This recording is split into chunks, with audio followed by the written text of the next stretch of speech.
Today I'm going to talk about how long it takes to heal from IBS, constipation, and other digestive challenges, so stay tuned. If you're new here, welcome. My name is Amanda Malacheski. I'm a certified functional nutrition health coach and digestive and allergy detective. For tips and tricks on how to overcome your digestive challenges, please consider subscribing and be sure to hit the bell to be notified when I post a new video. I recently had a few questions from some viewers who wanted to know how long it takes generally to heal from digestive challenges. Well, everyone's different. By the end of this video, you should have a sense of how long it might take you to heal because I'm going to divide up the answer into three broad categories. Certainly, everyone I work with wants to know the answer to this question, and so you'll get a chance to see how I help my clients think about these questions for themselves. So let's get started. So here's the question Joshua wrote to me. Thank you for your question, Joshua. I'm going to read it to you. What's the average amount of time with your clients it takes to heal them from SIBO or other intestinal problems like IBS and others? If, of course, they were to stick to the plan diligently. The reason I ask is because my functional medicine doctor told me it can take up to about a year or so to be completely 100% healed and back to gut balance. And then again, I've heard of people healing their SIBO in 12 weeks. Well, I imagine this question is in the forefront of your mind because you've likely already invested a good amount of time, effort, and or money in trying to sort the solution out. And maybe you've interfaced with several or more doctors, GI doctors, or whoever who may or may not have a lot to offer you. So totally an understandable question. And the short answer is, of course, that it really depends. Every single person is different and what they need to solve their problem is unique. In functional nutrition and functional medicine, we work within the context of everything going on for you. So depending on what your problem is, the timeline for solving it may be really different. So the first category I like to think about are simple imbalances. And these are going to be things like really basic food intolerances. So maybe something like lactose intolerance, or maybe you're just a little sensitive to some FODMAP foods or histamine foods. And if you remove those foods, you feel better. And often people with these conditions, it's a new problem. It hasn't been going on for that long. And just by making some simple adjustments, you might see some positive change within maybe only 2 to 3 weeks. Often in this case, the tool that really makes a huge difference is the right elimination diet. So just removing some foods that we think might be causing the problem and then reintroducing them to challenge and see if we're right. So if you need a little bit more help choosing an elimination diet, you can check out my earlier video, how to choose the right elimination diet. The second category of challenge that I see for people is often related to dysbiosis. And in this case, this might be a problem that's been going on for several months or longer. And it's sort of looking like chronic or intermittent diarrhea or constipation or alternating constipation or diarrhea. And you've already maybe tried some things and you haven't been able to solve it yet. So depending on the severity of this problem, it can take several months and longer to figure out what you need to do. It really depends on the severity of the problem and what the underlying causes are.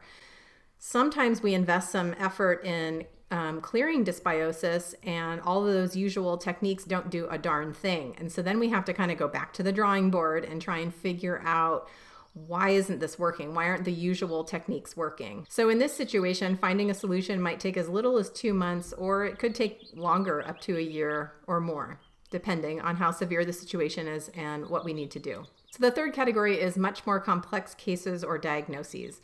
So in this case, you may have something like an autoimmune disease or some other diagnosed condition. So some examples of these might be things like Crohn's disease, celiac disease, rheumatoid arthritis, autoimmune and thyroid disease. And your symptoms may be digestive, but they also may have an immune component, things like joint pain, headaches, heavy and intense fatigue, brain fog, that kind of come and go without warning, and they're pretty continuous and they affect you daily to weekly and really disrupt your life. So diet and lifestyle changes can and do help resolve some of these symptoms. Sometimes they can create remission entirely, and they can certainly improve your quality of life. But for people in this situation, this is often a long-term project. It's often a long-term investment in changing your habits and your diet, and these often need to be considered non-negotiables for you to maintain your symptom remission and your quality of life. But by taking charge of the situation and doing the best you can, you live the best life that you're able to, given the situation. And I just want to share briefly that I seem to be in this position. I have ongoing digestive challenges. I've tried just about everything, and I largely have them under control.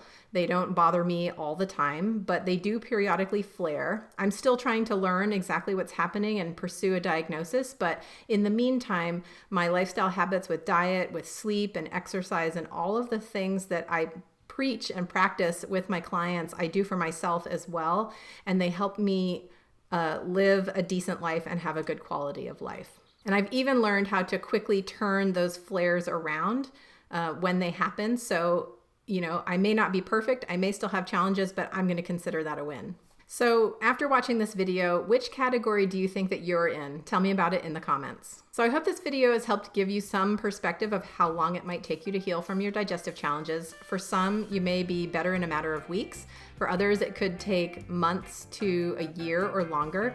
And for some of you, you may need to, in the long term, make changes that are ongoing to maintain your symptom remission and quality of life. But I'm here to help you do this work. This is what I specialize in with my clients. You can learn more about how to do this process for yourself in my roadmap to gut recovery. I will leave a link for that below this video. It's a guide that gives you some steps you can take right away to get started trying to understand what your symptoms are telling you and how you need to adjust your habits to feel better.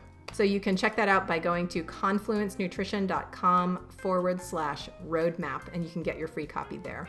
Or if you've already tried a lot and you're a little confused about what to do for your next steps, I would love to meet with you and help you sort that out.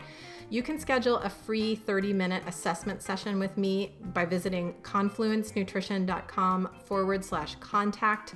We'll get together, we'll talk about what your situation is, and we'll talk about whether or not I feel like my services can help you, and we'll talk about what it might be like to work together. Well, that's all I've got for you this week, so thanks so much for watching. If you have a question about something digestive or health related that you would like me to answer, please leave it for me in the comments below. I definitely read them and would be happy to speak to that in the future.